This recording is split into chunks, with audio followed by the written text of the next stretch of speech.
Hello, welcome sa Mateo Tagalog Recaps. Kung bago ka pa lamang naligaw dito sa aking munting channel, baka naman pwedeng makahingi ng konting suporta. Ito po ay malaking tulong para sa akin at para na rin maging updated kayo sa mga bago kong upload. Maraming salamat po.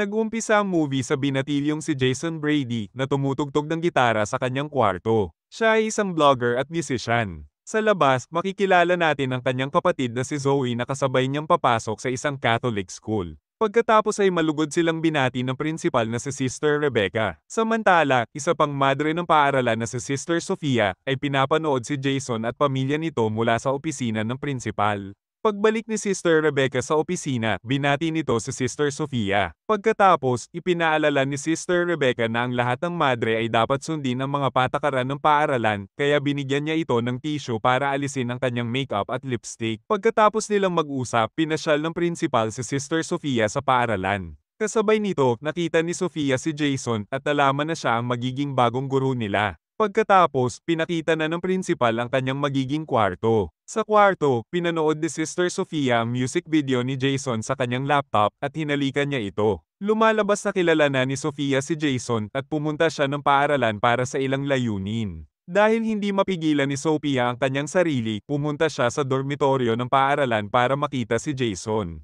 Sumunod na araw, ang estudyanteng si Sarah ay nakikipagharutan kay Jason sa loob ng klase. Makalipas ang ilang sandali, pumasok si Sister Sofia sa silid at nakita niyang naghaharutan sina Jason at Sarah. Kaya, pinagalitan ni Sofia si Sarah sa medyo nakakatakot na paraan. Pagkatapos ng insidente, si Jason at Sarah ay bumalik sa kanilang pinag-uusapan sa labas ng school. Nagreklamo si Sarah kay Jason tungkol sa nakakainis na pag-uugali ni Sister Sofia. Pagkatapos, sinimulan na nilang magmukbang pero bigla silang nakita ni Sister Sofia. Inutusan niya si Jason na bumalik na sa kanyang klase at binalaan si Sarah. Pagkatapos, sinabihan ni Sister Sofia si Jason na pumunta sa kanyang kwarto pagkatapos ng kanyang klase. Nang papunta na si Jason sa kwarto ni Sister Sofia, napansin niyang nakabukas ng kaunti ang pinto nito. Pagsilip niya, nagulat siya sa kanyang nakita. Nakita niya ang magandang katawan ni Sister Sofia at nakasuot lang ng matingkad na pulang panloob. Lumalabas na sinadya ni Sister Sofia na magpaboso, kaya mabilis nang umalis si Jason.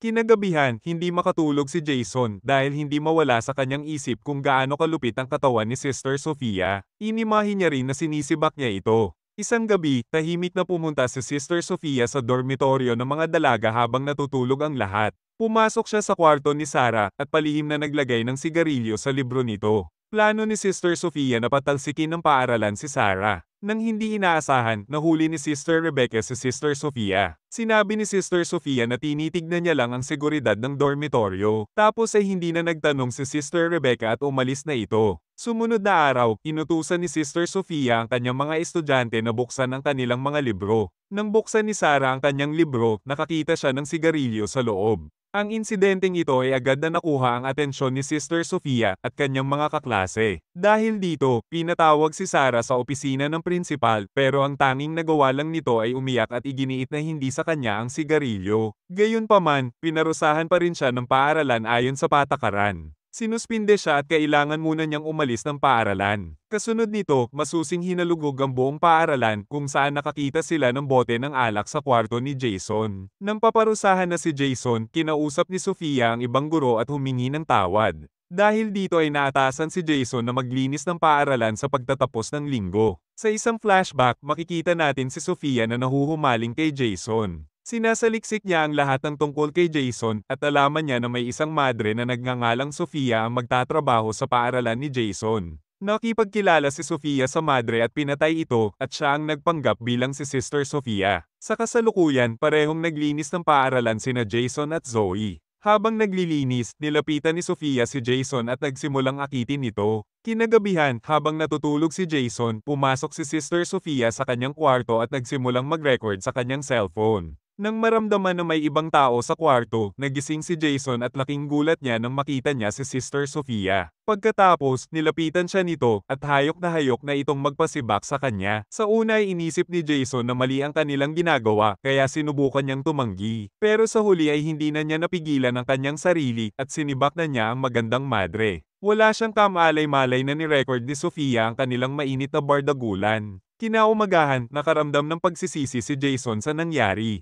Kinalaunan, bumalik si Sister Sofia sa kwarto ni Jason at nagsimulang amuyin ang mga damit nito. Pero biglang dumating si Zoe at nahuli siya sa kanyang ginagawa. Pinagalitan ni Sister Sofia si Zoe at sinabi nito kay Jason ang kanyang nakita. Pagkatapos ng nangyari, nagalit si Sofia kay Zoe kaya binigyan niya ito ng mababang grado sa pagsusulit. Pagkatapos ng klase, pumunta si Jason sa simbahan para ipagtapat ang nangyari pero nagulat siya na si Sister Sofia ang nakarinig ng kanyang pag-amin. Pumasok ito sa loob ng kumpisalan at umupo kay Jason at sinimulan na nila ang mainit na laban. Nang umuwi si Jason sa kanilang bahay, pumunta siya sa isang party kung saan nilapitan siya ni Sarah at sinubukan nitong magpasibak sa kanya. Pero hindi mawala sa kanyang isip ang mainit nilang bardagulan ni Sister Sofia, kaya pinatigil niya si Sarah at umalis na. Habang pauwi, may hawak siyang bote ng alak sa kanyang kamay, kaya nahuli siya ng pulis. Mabuti na lang, biglang dumating si Sofia at pinagtanggol siya nito sa pulis. Pagkatapos ay sinama ni Sofia si Jason sa isang hotel at balak nitong magpasibak ulit. Gayunpaman, sinabi ni Jason na mali ang kanilang ginagawa. Inihayag ni Sofia ang kanyang pagnanais na makasama si Jason habang buhay. Binanggit niya ang kanyang yaman at pwede silang mamuhay ng magkasama sa Paris. Napagtanto ni Jason na hindi talaga tama ang kanilang ginagawa kaya nagalit siya at umalis. Sa labas, umupo si Jason sa tabing kalsada at humingi ng tulong kay Zoe. Pagkatapos ay sinundo siya ng kanyang ama at sinuportahan siya sa kanyang gusto. Nang bumalik si Jason sa paaralan, nakita niyang walang malay si Sister Sofia sa kanyang kama. Inakala niyang nagpakamatay si Sister Sofia pero niloloko lang pala siya nito para makuha ang kanyang atensyon. Dahil hindi na matiis ni Jason ang pagmamanipula ni Sister Sofia, binalaan niya ito na isusumbong niya ito sa pari at sa prinsipal. Nagbanta naman si Sofia na ibubunyag ang kanilang pinagbabawal na relasyon sa harap ng lahat. Makalipas ang ilang sandali, habang nagtuturo si Sister Sofia, bigla siyang kinausap ni Sister Rebecca para ipaalam na pwede nang pumasok si Sarah dahil tapos na ang parusa nito. Sina Jason at Sarah ay lalong naging mas malapit at madalas silang makita na matamis sa isa't isa. Dahil dito ay nakaramdam ng sobrang selos at galit si Sofia. Nagplano ulit siya na patalsikin sa paaralan si Sarah.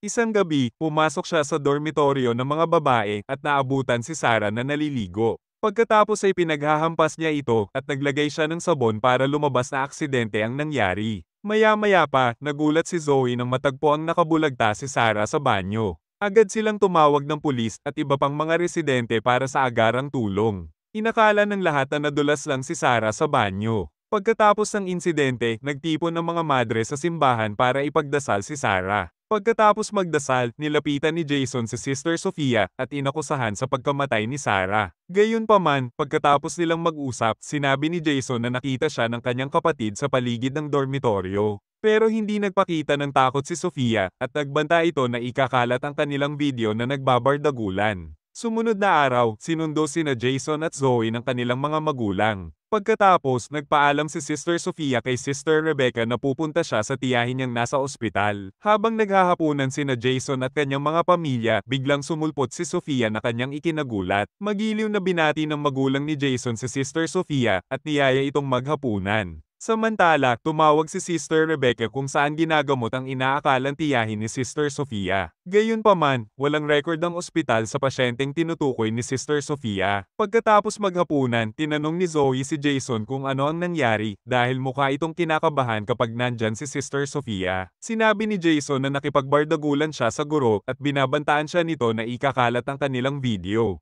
Pagkatapos ay hinayag niya ang kanyang pagdududa tungkol sa pagkakakilanlan ni Sister Sofia. Para malaman ang katotohanan, silang dalawa ay pumasok sa kwarto ni Sister Sofia at binuksan ang laptop nito. Kalaunan, nalaman nila ang tunay na pangalan ni Sister Sofia ay Laura Patterson. Pinaalis ni Laura ang tunay na Sister Sofia para makapasok ng paaralan at magkaroon ng access sa kanya. Sumunod na eksena, pinatawag ni Sister Rebecca si Sofia sa kanyang opisina. Nilantad ni Sister Rebecca ang lahat ng kasinungalingan ni Sofia at sinabing isusumbong ito sa pari. Gayunpaman habang palabas na si Sister Rebecca, hinambalos ito ni Sofia. Pagkatapos, pumunta ang magkapatid sa kwarto ni Sister Rebecca para i-report ang pagkakakilanlan ni Sofia. Tapos ay napunta sila sa simbahan sa paghahanap kay Sister Rebecca kung saan nakita nila si Sofia. Sinabi ng magkapatid sa kanya na kilala na nila ang tunay niyang pagkakakilanlan at sasabihin nila ito kay Sister Rebecca. Habang umiinit ang aksyon, sa galit ni Sofia ay pinatumba niya si Zoe at agresibong inatake si Jason.